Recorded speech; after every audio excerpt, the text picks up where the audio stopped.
They called about a family vacation, a chance to reconnect. But it wasn't about bonding. It was about banishing me to a nursing home. My own son just listened. I hung up, a calm shattering inside. But a forgotten strength stirred. They thought I was a helpless old woman. They were so wrong. Like, share, and let me know where you're listening from. Let's see how far my story reaches. The silence in Eleanor's house was a constant companion these days, a heavy blanket that settled deeper with each passing month since Henry's death. At 65, she found herself adrift, a ship without its anchor. Her son, Daniel, her only child, seemed to drift further away too. He was busy, of course, with his wife Melody, their 2 daughters, Ava and Mia, and his demanding career. Eleanor understood, intellectually, but emotionally, it felt like being slowly erased, a faint pencil sketch fading into the background of a vibrant oil painting. She often wondered if she was truly visible in Daniel's bustling life anymore. Most days, she felt like a ghost, haunting the edges of her own family. The shrill ring of the telephone shattered the quiet afternoon, making Eleanor jump. It was Daniel, his voice on the other end sounding uncharacteristically strained, a taut wire humming with unspoken tension. "Mom," he began. "Melody and I were thinking about a family vacation." A spark, tiny but persistent, ignited in Eleanor's chest. A family vacation.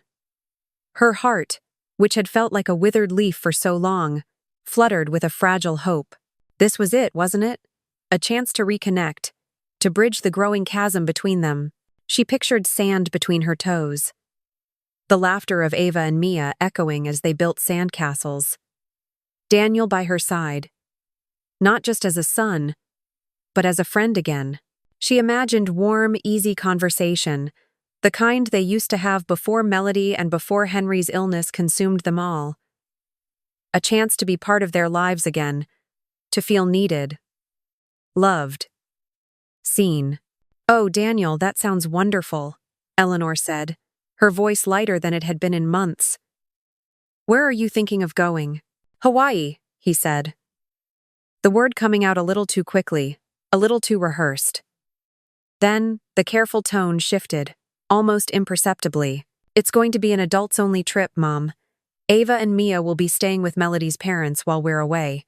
The spark in Eleanor's chest sputtered and died, leaving behind a cold, hollow ache. Adults only. The implication hung in the air, thick and suffocating. It wasn't about the granddaughters. Not really. It was about her. If the children weren't going, there was no reason for her to be there either, was there? The carefully constructed image of family togetherness crumbled, leaving her exposed to the biting wind of reality. Her voice, when she spoke again, was small, almost a whisper. "Oh, I see." The hurt was a raw, throbbing wound. There was a rustle on Daniel's end, then Melody's voice, syrupy sweet, slid into the conversation. "Eleanor, darling, it's Melody. I just picked up the extension." Daniel's being a bit clumsy with the details. Bless his heart. Eleanor imagined Melody's tight, forced smile, the kind that never quite reached her eyes. "What we were thinking, dear, is that this might be a wonderful opportunity for you to explore some other living options." Eleanor blinked. "Other living options?" The phrase hung in the air, innocent sounding yet chilling. "I'm not sure I understand, Melody." Melody's laugh, a tinkling, brittle sound, filled the receiver. "Oh, you know, a lovely change of scenery. Perhaps a beautiful vacation resort for seniors? Somewhere with lots of activities, lovely meals, and round-the-clock care. Wouldn't that be just delightful? A real chance to truly relax and be pampered." The words hit Eleanor with the force of a physical blow. A vacation resort for seniors, with round-the-clock care. The thinly veiled suggestion sent a shiver down her spine, freezing her blood. Her mind, usually so quick, struggled to process the deliberate cruelty. Melody wasn't talking about a cruise or a spa retreat. She was talking about a nursing home. a retirement facility, a place where they sent people they no longer wanted to deal with. Are you suggesting a nursing home, Melody? Eleanor asked, the words barely a breath. Melody's laugh tinkled again, louder this time, devoid of any genuine amusement. Well, if that's how you'd prefer to phrase it, darling, then yes. It's all the rage these days, truly. Such lovely communities. You'd make so many new friends. A faint, muffled sound came from Daniel's side, a half-formed protest, quickly cut off. Eleanor could almost picture Melody's hand clamping over his mouth, her eyes fixed on him in a silent, menacing demand. Wouldn't you agree, Daniel? Melody prompted, her voice still dripping with false sweetness, yet laced with an undeniable steel. The silence that followed was deafening, a gaping chasm that swallowed Eleanor whole. Daniel's silence. It was a betrayal more profound than Melody's outright cruelty. It confirmed everything. He was allowing this. He was complicit. In that agonizing moment, Eleanor felt utterly alone, a desolation that eclipsed even the profound grief she'd felt after Henry's death. Then, at least, she had been grieving a love lost. Now, she was grieving a love dismissed, a family discarded. I see, Eleanor said, her voice flat, emotionless. She didn't wait for a response. Calmly, deliberately, she lowered the phone from her ear and pressed the end call button. Something inside her, fragile and long-held, snapped.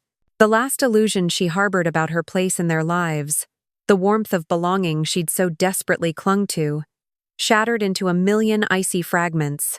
She walked slowly to her bedroom, the familiar patterns of the rug under her feet suddenly strange. She sat on the edge of her bed, the worn quilt comforting beneath her fingers. The tears came then, hot and stinging, tracing paths down her cheeks, a torrent of grief for what was lost, what was never truly there. But amidst the sorrow, amidst the profound sense of abandonment, a different feeling began to stir. A faint, almost forgotten memory, like a whisper from the past. A woman, a strong, resilient woman who had, against all odds, built something extraordinary from nothing. Melody thought she saw a helpless old woman, a burden easily packed away, but Melody had never truly seen Eleanor. Not really. A new resolve, cold and sharp as winter air, began to harden within Eleanor. If they wanted to exclude her, to cast her aside as if she were insignificant, she would show them. She would show them exactly who Eleanor Vance truly was. The night after Melody's cruel invitation stretched long and restless. Eleanor lay in the darkness, staring at the ceiling. Sleep, an elusive stranger. Melody's saccharine voice, suggesting vacation resorts for seniors, echoed in her mind, a venomous lullaby that triggered a cascade of decades-buried memories.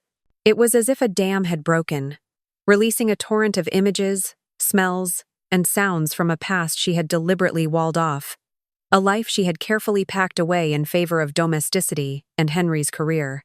At some point, the need to touch something tangible, something that affirmed her own reality beyond the confines of her recent grief and abandonment, became overwhelming. She slipped out of bed, the floorboards creaking softly under her bare feet, and made her way to what she now called her spare bedroom office. It was a modest space, filled with old tax documents, Henry's journals, and the general detritus of a life slowly winding down. But hidden behind a false panel in the back of an antique mahogany bookshelf, known only to her and Henry, was a small, unassuming safe. With practiced fingers, she spun the dial, the clicks a comforting rhythm in the silent house. The heavy steel door swung open, revealing not jewels or cash, but a neat stack of faded documents. Her fingers trembled slightly as she pulled out the top file. Inside, nestled among other forgotten treasures, were yellowed incorporation papers. Horizon Travel Services, they declared, in bold, faded script, founded 1982. Her eyes scanned the document, tracing the elegant curve of her own signature, Eleanor Vance, proudly placed as president.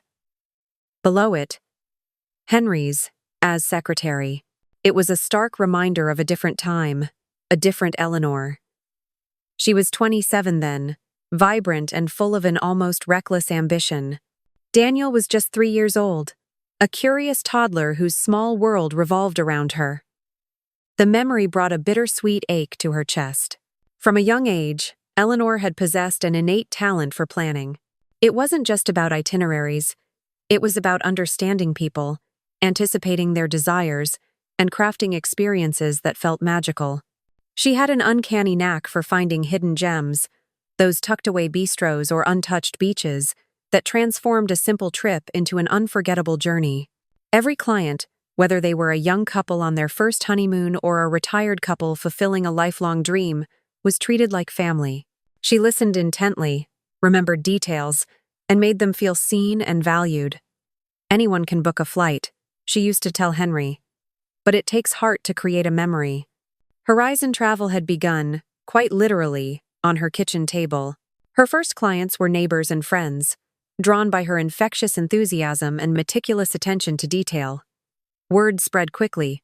Soon, the kitchen table overflowed with brochures and flight schedules, so she converted the small sunroom into a dedicated office. Within 2 years, the sunroom wasn't enough, and she leased a small storefront downtown. Then another and another. By the late 1982, Horizon Travel Services was no longer a local secret, but a respected name with multiple offices across the state, renowned for its personalized service and unparalleled customer satisfaction. Then came 1989, a year that marked a pivotal turning point. That was when the struggling regional airline, Pacific Coast Airways, first crossed her radar. They were a mess, plagued by outdated planes, unreliable schedules, and a dismal public image. Most people saw a dying enterprise, a lost cause. But Eleanor, with her unique vision, saw potential, a diamond in the rough, waiting to be polished. She saw their network of regional routes as an untapped goldmine, a perfect complement to Horizon Travel's growing client base. She brought the idea to Henry, who was initially skeptical. An airline, Eleanor? That's a whole different league. And they're practically bankrupt. But Eleanor, with her characteristic blend of passion and meticulous research, laid out her case. She convinced him that with a fresh approach to marketing and customer service, Pacific Coast Airways could be revitalized. It wasn't an easy sell, but Henry, who had always believed in her drive, eventually relented. They mortgaged their house, a significant risk that sent a tremor of fear through their usually stable lives, to acquire a 20% stake in the ailing airline. Her entrance onto the board of directors was met with open skepticism, if not outright disdain. She was the youngest member by at least 2 decades, and the only woman in a room full of grizzled, dismissive male executives who had spent their careers navigating the old boys' club of aviation. They saw a travel agent, a little lady who dealt with vacation packages, not the cutthroat world of airline management. Her suggestions were often met with patronizing smiles or ignored altogether, but Eleanor was not one to be easily deterred. She listened, she learned, and then she acted.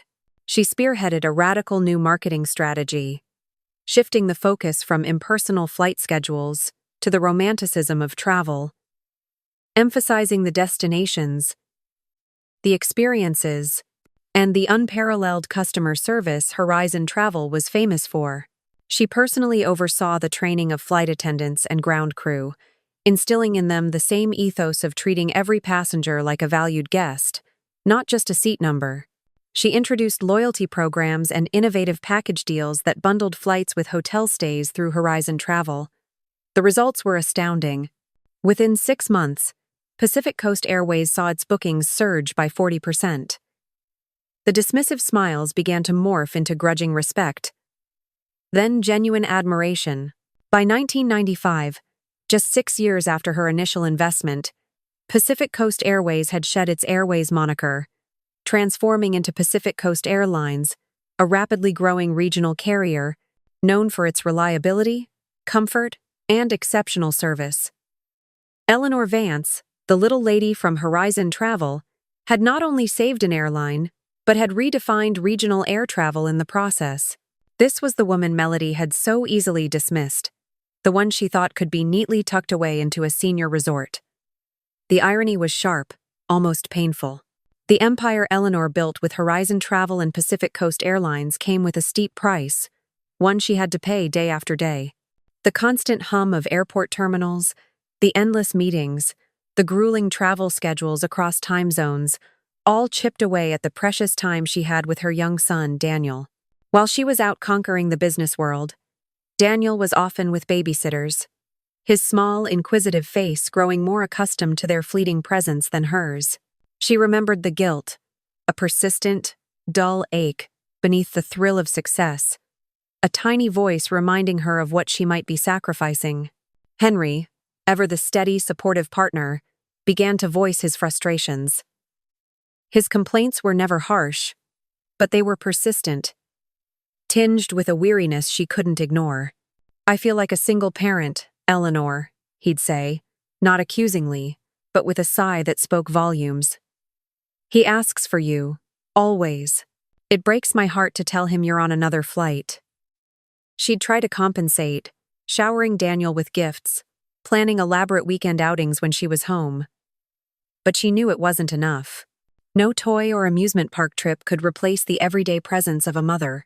The breaking point arrived with the cruel abruptness of a sudden storm. It was the spring of 1996, and Daniel, then 10 years old, had landed the coveted role of Peter Pan in his school play. He had practiced for weeks, his small voice echoing the lines through their house, his eyes sparkling with anticipation.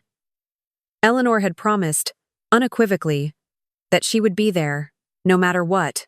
But fate, or perhaps her own ambition, had other plans.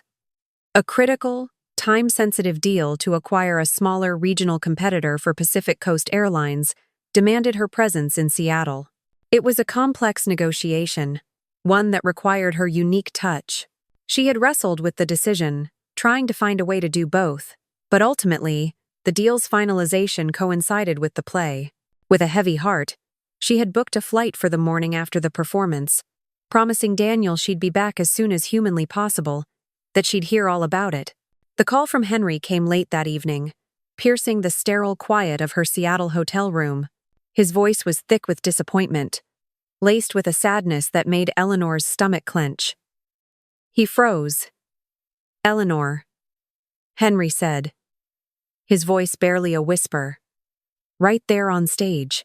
He forgot his lines, completely. Just stood there, looking out into the audience, searching for you. He was heartbroken. Utterly heartbroken. The words were a knife twisting in her gut. She could almost see Daniel's small, vulnerable face, his dreams crumbling under the weight of her absence. Without a moment's hesitation, she canceled her remaining meetings, booked the first available red-eye flight, and was on her way home.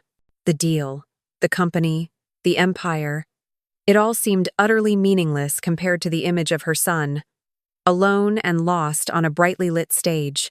She arrived home in the pre-dawn hours, exhaustion clinging to her like a damp cloak. But a desperate urgency propelled her forward. She found Daniel still awake, still in his Peter Pan costume, curled up on the living room sofa, a crumpled program clutched in his hand. His face was streaked with dried tears.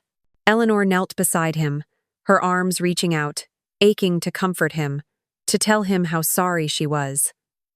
But when she tried to pull him into a hug, he stiffened, pulling away from her embrace. He looked at her with eyes that held an old man's sorrow, a child's unfiltered accusation.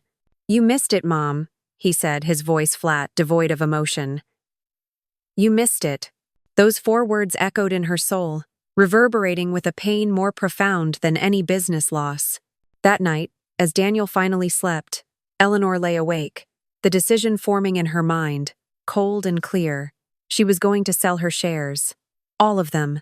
The next morning, when she informed the board of directors and, subsequently, Henry, they were incredulous. "You're mad, Eleanor," one of the senior executives had exclaimed, his face incredulous.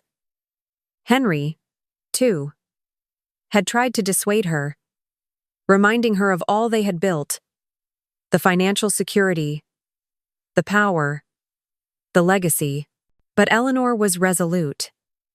Daniel needed his mother more than she needed corporate success. She believed it with every fiber of her being. She told herself it was for Daniel, a selfless act of maternal love, a correction of her misplaced priorities. She orchestrated the sale of her entire stake in Pacific Coast Airlines, along with Horizon Travel Services, severing all ties with the business world she had so painstakingly conquered. She walked away, leaving behind the roar of jets, the hum of office politics, and the dizzying ascent of her career, convincing herself that she had made the right choice for her family. But there was one secret, a small, carefully guarded detail that she kept hidden even from Henry. Before the final sale, she had quietly transferred a 5% stake in Pacific Coast Airlines into an offshore trust, discreetly registered under her maiden name.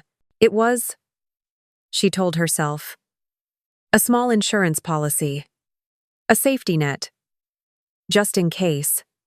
She never intended to touch it, never intended to speak of it again. It was a fragment of her former self, tucked away for a distant, unknown future. After Eleanor's departure, Pacific Coast Airlines, fueled by the foundation she had laid, continued its meteoric rise. It went public, its stock soaring, acquiring smaller regional competitors and expanding its routes across the nation. It transformed from a struggling regional carrier into a major player in the airline industry, a household name. And that small, untouched 5% stake, tucked away in an obscure trust, grew quietly, steadily, into an unimaginable fortune, a legacy of generational wealth, completely unknown to anyone but Eleanor. It lay dormant, a sleeping giant, waiting for a moment like this. The hidden fortune, tucked away in the offshore trust under her maiden name, lay dormant for decades, a secret known only to Eleanor. She had truly meant it to be a last resort, an insurance policy she hoped she would never need to cash in.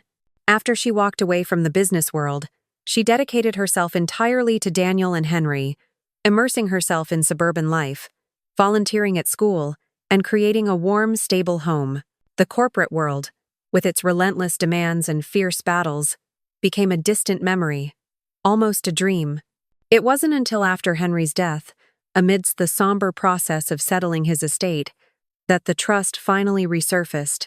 Henry's lawyers, diligent and thorough, had unearthed a curious string of documents referencing an offshore entity, a trust in the name of Eleanor Vance, her maiden name. They were utterly bewildered. When they brought it to Eleanor's attention, she feigned a moment of confusion, then a mild recollection. "Oh, that old thing? Just a small investment I made years ago. I completely forgot about it." They had looked at her, then at each other, their faces a mixture of professional curiosity and barely concealed awe. What truly stunned them, and eventually Eleanor herself, was the sheer scale of what she had forgotten.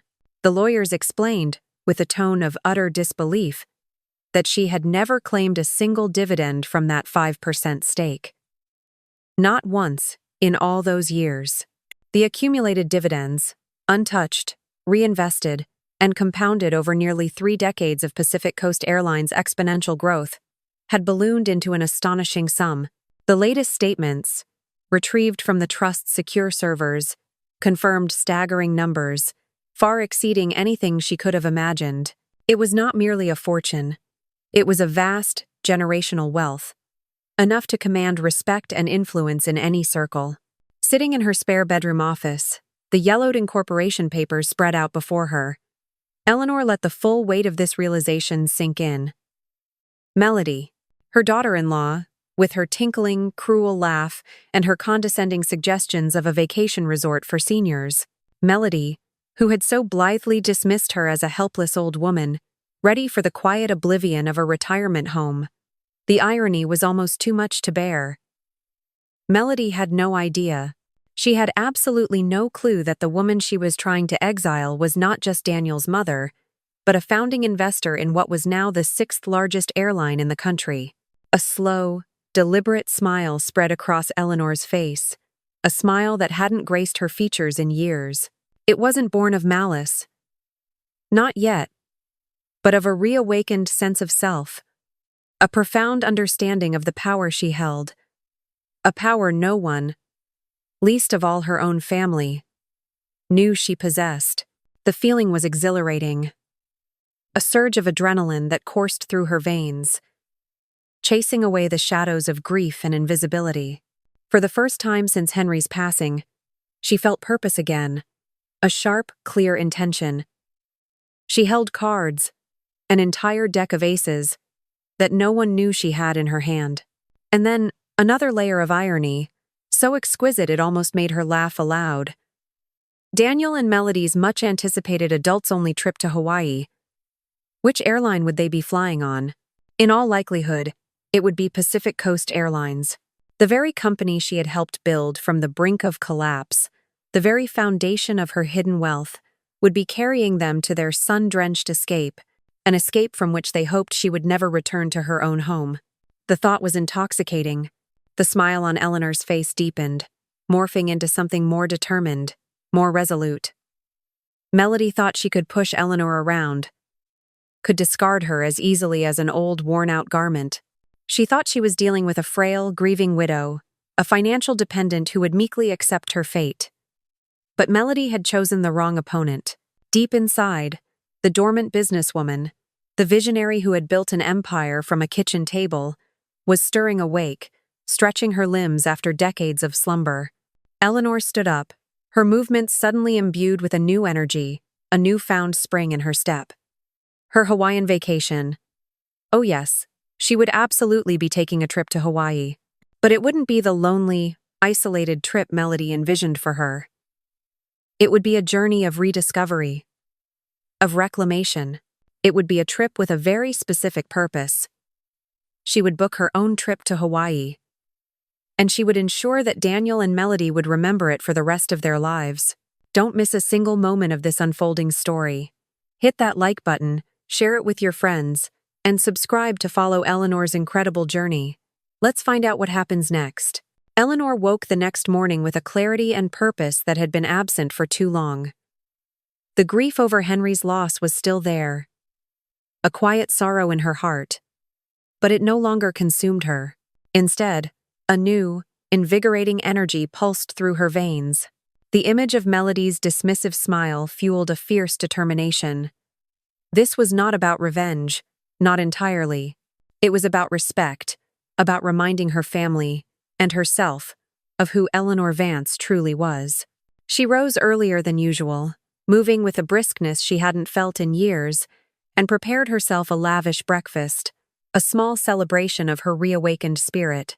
Fresh fruit, crispy bacon, perfectly scrambled eggs, a feast for one, but deeply satisfying. Her first call was to Maria Chang, her attorney, who had handled Henry's estate and was privy to the details of the offshore trust. Eleanor wasted no time on pleasantries. "Maria," she began, her voice steady and firm, "I need to access a portion of the funds from the Vance Trust." Immediately. She then inquired about her specific privileges as a founding shareholder of Pacific Coast Airlines. She needed to understand the scope of her dormant power. Maria, ever efficient, quickly confirmed what Eleanor had suspected.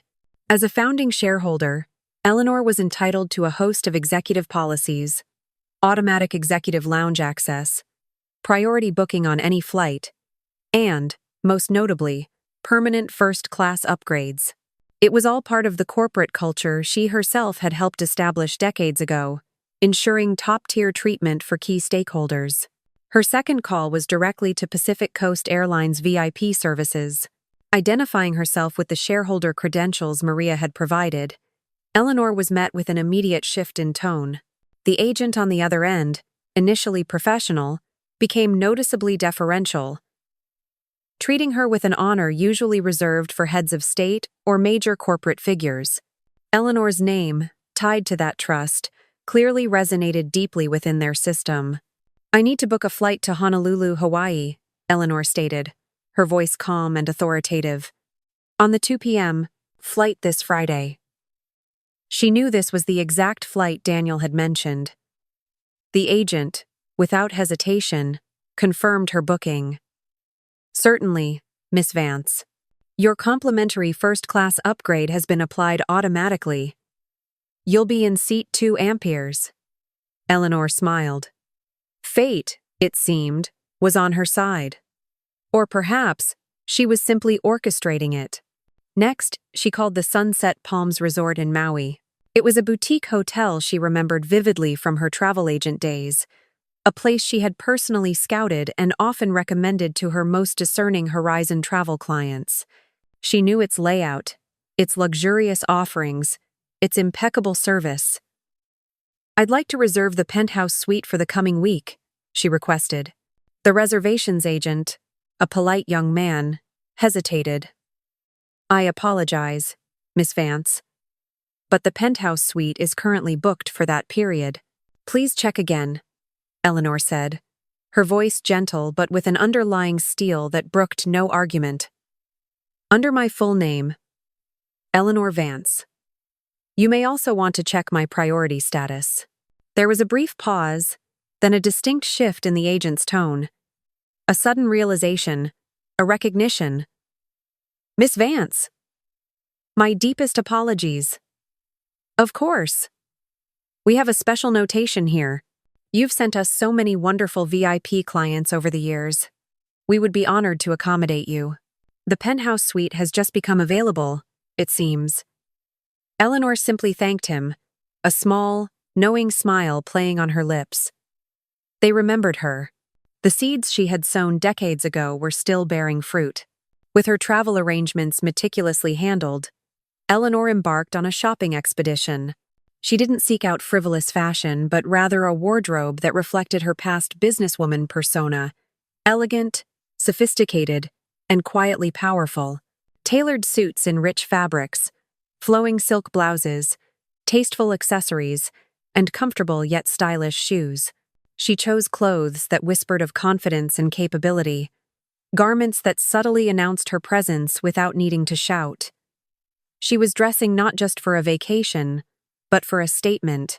Throughout this entire meticulous orchestration, Eleanor told no one, not her few remaining friends, not even Maria beyond the initial necessary calls.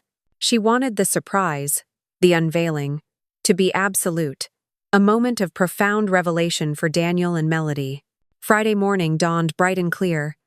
Eleanor, feeling a lightness she hadn't experienced in years, hailed a taxi. She bypassed the sprawling chaos of regular check-in at the airport, heading directly for the exclusive first-class counter, a place she hadn't frequented in decades. The agent, a young woman with a crisp uniform and a polite smile, checked her name. Her eyes widened imperceptibly as she saw the details on her screen. "Miss Vance," she said, her voice tinged with a newfound respect. "Welcome back.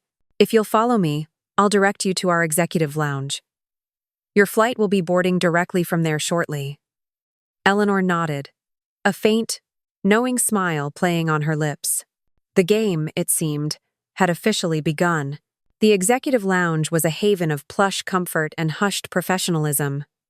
Eleanor settled into a deep leather armchair, a cup of artisanal coffee warming her hands. She gazed out at the tarmac, the sleek planes glinting under the morning sun, and a wave of nostalgia washed over her. She remembered the early days of Pacific Coast, the rickety planes, the desperate struggle to keep them in the air, the countless hours she had poured into revitalizing the brand. It felt like a lifetime ago. Yet the memories were vivid, almost tactile. The aroma of freshly baked pastries and the soft murmur of conversations were a stark contrast to the quiet solitude of her home. Finally, the boarding announcement for her flight to Honolulu echoed through the lounge. As a first-class passenger, Eleanor was among the first to board. She walked down the jet bridge with a newfound lightness in her step, the elegant tailored suit, a comfortable second skin. Locating her seat, 2 amperes, she settled in, appreciating the generous legroom and the pristine cabin. A flight attendant, with a warm smile, immediately offered her a glass of champagne. "Welcome aboard, Miss Vance," she said, her voice genuinely pleasant. Eleanor accepted the flute, the bubbles tickling her nose, and leaned back, a sense of calm anticipation washing over her. She watched, almost idly, as the stream of economy passengers began to file past the first-class cabin. People jostled for overhead bin space, their faces a mixture of excitement and travel weariness. Then, from the narrow aisle, she heard them. Familiar, irritated voices, growing louder, closer. It was Melody, her voice sharp and petulant, complaining to a flight attendant. "Excuse me," Melody huffed, her hands on her hips, her perfectly coiffed hair slightly askew. "There must be some mistake. We have first-class tickets. My husband and I should be in the front, not all the way back in." She trailed off, her voice filled with disgust. The flight attendant, maintaining a professional but weary demeanor, calmly checked her handheld device. "I apologize, ma'am, but your tickets are for Economy Plus. Rows 22A and B. There are no first-class seats available under your names." Melody's face, usually composed, turned a furious shade of red. She was clearly unused to being denied, to having her perceived status questioned. "Do you know who my husband is?" she declared, her voice rising in indignation, drawing stares from other boarding passengers. "His mother helped build this airline. We are entitled to better." Daniel, looking utterly mortified, tugged frantically at Melody's arm, his face pale. "Melody, please. Calm down. Let's just find our seats." But Melody was beyond reasoning. Eleanor, sipping her champagne, nearly choked. "His mother helped build this airline." The words hung in the air, a delicious irony. Slowly, deliberately, Eleanor stood up from her seat in 2 amperes. She turned, her gaze meeting Melody's furious eyes, then Daniel's stunned ones. "Melody Daniel," she said, her voice clear and resonant, a polite, almost amused tone. "What a lovely surprise." They froze. Daniel's jaw dropped. Melody's mouth, which had been open for another tirade, snapped shut, her eyes wide with shock and disbelief as she registered Eleanor's presence. Eleanor's perfectly calm demeanor, and Eleanor's first-class surroundings. The flight attendant, having observed Melody's escalating behavior and now seeing Eleanor rise, stepped forward. Her expression was one of concern. "Miss Vance," she asked, her voice hushed. "Are these passengers bothering you?" Eleanor merely smiled, a slight, knowing curve of her lips. "Oh, not at all, dear. They're my son and daughter-in-law. It seems there's been a mix-up with their seating. They're meant to be in economy, aren't they?" She gestured vaguely towards the back of the plane.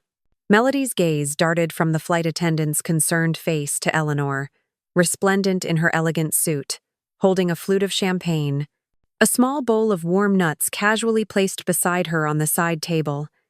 The contrast was stark, humiliating. Just then, a more senior cabin crew member, Susan Carter, a woman whose face held the wisdom of decades in the air, walked by. She stopped dead in her tracks, her eyes lighting up in recognition. "Miss Vance?" she exclaimed, a genuine warmth in her voice. "It's an honor to have you aboard, ma'am. We were just speaking about you in the briefing. You're our founding shareholder, aren't you? So wonderful to see you flying with us today." Melody's face became a kaleidoscope of emotions. Confusion, shock, and finally, dawning panic. Daniel stood beside her, utterly agape, his face a mask of disbelief, his arm still weakly tugging at his wife's sleeve. As if on cue, the captain's voice crackled over the intercom, a pre-flight welcome. "Ladies and gentlemen, this is your captain speaking. Before we depart, I'd like to extend a special welcome and our deepest gratitude to a very important passenger joining us today. A true visionary who helped shape Pacific Coast Airlines into the company it is today, Miss Eleanor Vance." "Thank you, Eleanor, for your incredible vision and dedication." The words boomed through the cabin, a public testament to Eleanor's legacy. Melody's face drained of all color.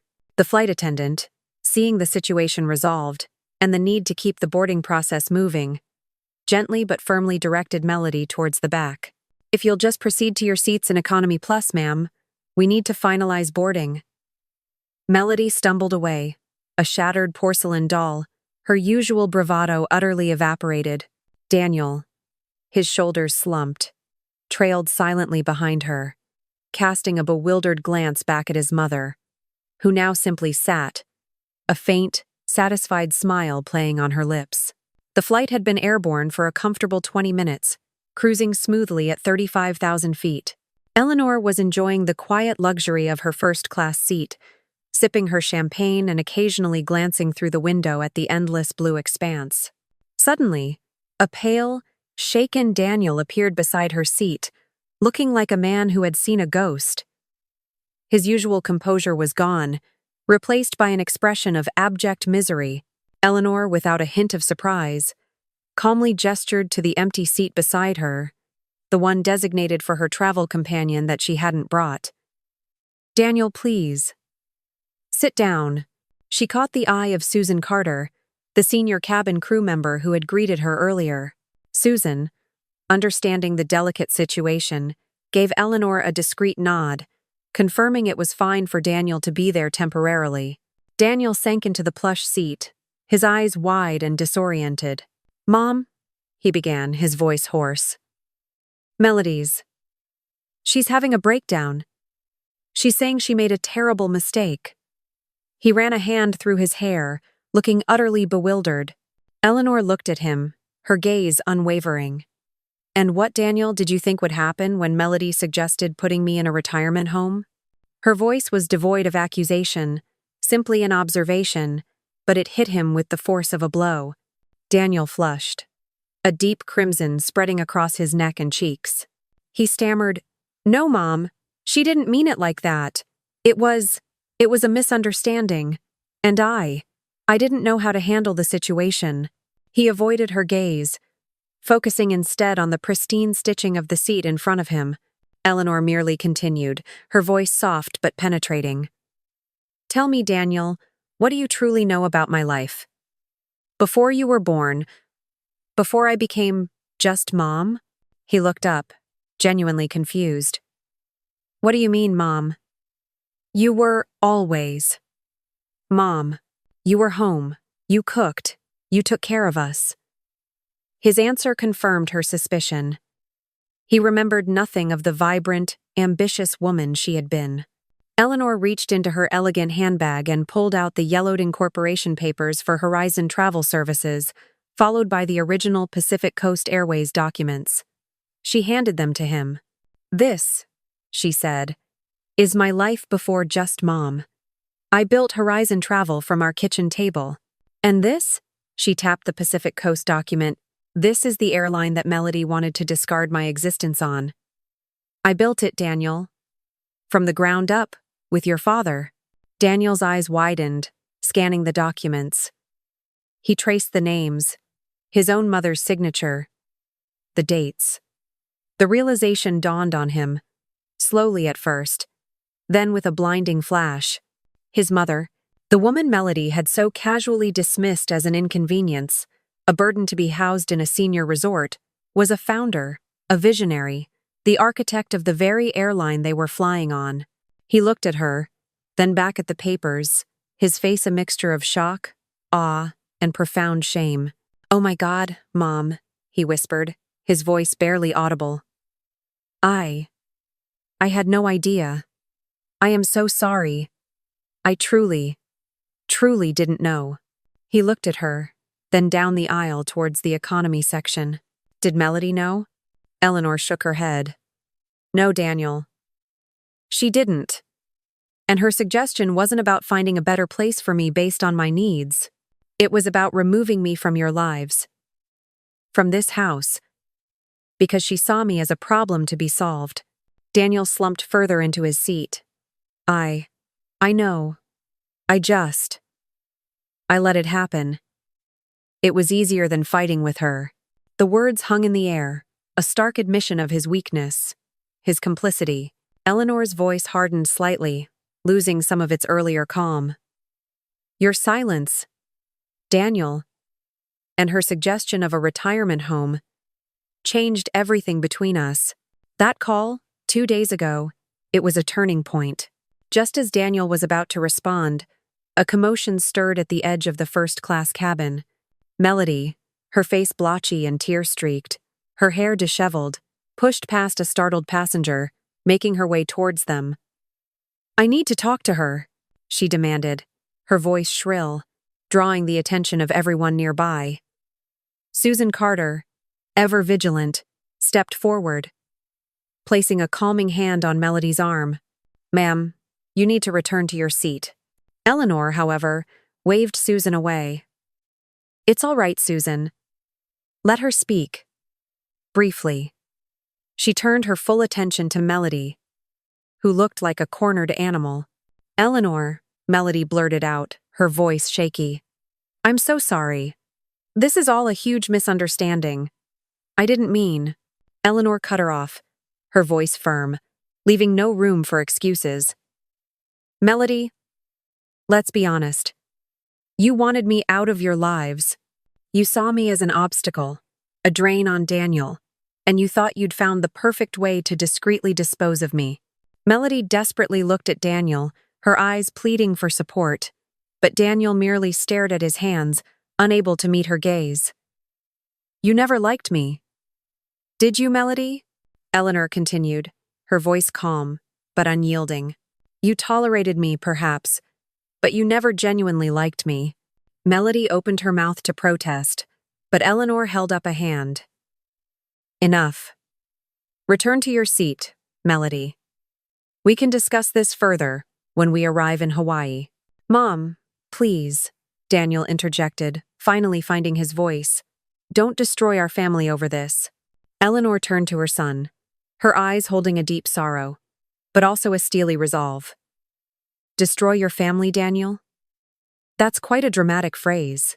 Whether your family survives, and in what form, will be entirely up to me to decide what happens next." Hawaii was a revelation.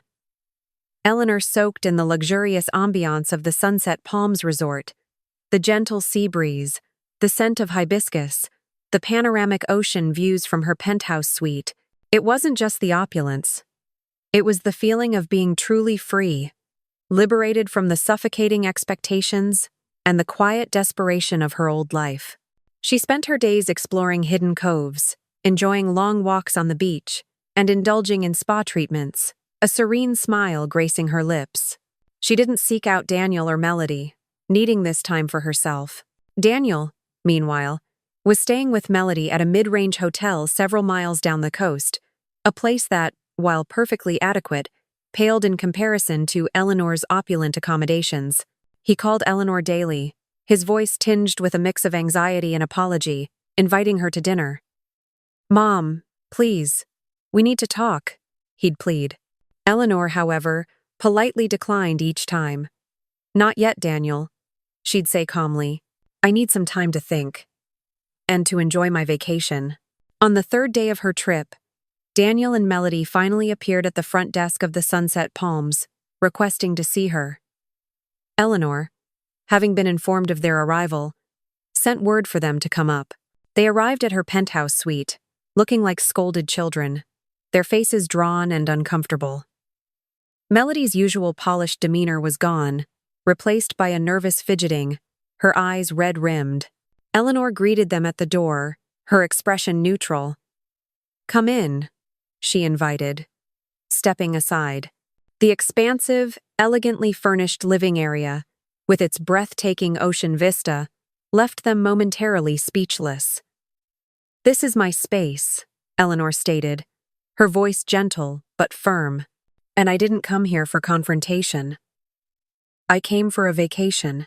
Daniel, still reeling from the revelations on the plane, gazed around the lavish suite, clearly stunned by the extent of his mother's wealth. "Mom," he began, his voice barely a whisper. How did you do all this? Why didn't you ever tell me?" Eleanor sat on a plush sofa, gesturing for them to take the seats opposite her, You never asked, Daniel, she replied, her gaze direct. You were always so focused on your own life, your own career. You never once inquired about my life before I became just mom. You never saw me as anything more than that. Melody, finding her voice, interjected. Eleanor, I am so sorry. I truly misjudged you. I had no idea. Eleanor raised a hand, stopping her. You didn't misjudge, Melody. You tried to manipulate it. You saw what you wanted to see. An old woman to be quietly dispatched. Melody recoiled, her face twisting in discomfort. She attempted to offer another half-truth, a flimsy excuse, but Eleanor cut her off. I want to hear the real reason, Melody. Why did you really want me gone? The silence stretched, thick with tension. Melody eventually broke, tears welling in her eyes. I wanted you gone for years, she confessed, her voice cracking. I always felt judged, like I was never good enough. Not compared to you. Daniel always talked about mom's perfect house, mom's perfect cooking. I felt inadequate. I felt like you were always silently criticizing me. And I just wanted to be free of it. Daniel was appalled, looking at his wife with a horrified expression. Eleanor, however, simply nodded, a sad understanding in her eyes. She then turned her gaze to her son. And you, Daniel. Your turn. Your honest reason for letting this happen, for agreeing to push your own mother into a nursing home. Daniel swallowed hard, his voice filled with shame. It was easier than fighting with her, Mom. I just wanted peace in my house. I wanted to avoid the arguments. I didn't think about what it meant for you. I just wanted peace, even at your expense. Eleanor closed her eyes for a moment, a profound weariness settling over her. So, there it is, she said, opening her eyes again, her voice resigned. Now we all know where we stand. 6 months later, Eleanor was not in her old house, nor in a retirement home. She was in a stunning, newly purchased home in Carmel by the sea, its windows overlooking the vast, shimmering Pacific. She had bought the house with cash, leaving behind the house she shared with Henry, donating most of her old possessions to charity, eager for a fresh start, unburdened by the past. Daniel called, frantic and bewildered. Mom, why did you move? Why didn't you tell us? We were so worried. Eleanor, sitting on her patio, watching a spectacular sunset paint the sky in hues of orange and purple, simply smiled. This is my choice, Daniel. My option. Just like Melody suggested, remember? I'm taking my own advice. She refused to change her mind, to make others comfortable at the expense of her own peace. For the first time in decades, she felt completely, utterly at peace. Her new life was full. She joined the local historical society, volunteered at an animal shelter, and, to her surprise, found herself dating Robert, a kind, widowed professor she met at a book club. Thanksgiving approached, and Daniel called again, hoping she'd return for the holiday. Mom, please, he pleaded. The girls miss you so much. We all do. Eleanor politely declined. I have other plans, Daniel. Robert and I are spending the holiday with some friends we've made here. Are you punishing us, Mom? He asked, his voice laced with a familiar whine. Eleanor chuckled softly. No, Daniel. I am living my life. I am refusing to be manipulated or taken for granted any longer.